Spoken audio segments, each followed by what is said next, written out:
আসসালামু আলাইকুম। সবাই দেখুন আমাদের মরিচ গাছে মরিচ হয়েছে।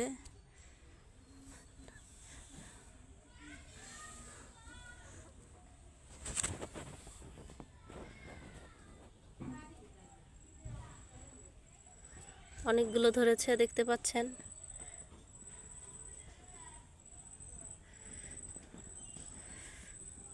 শুধু একটা গাছ না, আরো গাছ আছে আমাদের, সেই গাছও মরিচ হয়েছে। গাছ দেখুন,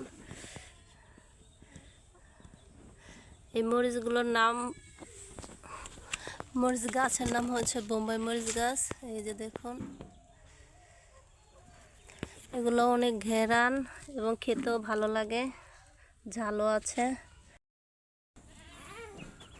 এই মুরগিগুলো সব আমার মায়ের পালা মুরগি, এগুলো থেকে কিছু খাওয়াও হয়েছে এবং রয়েছেও।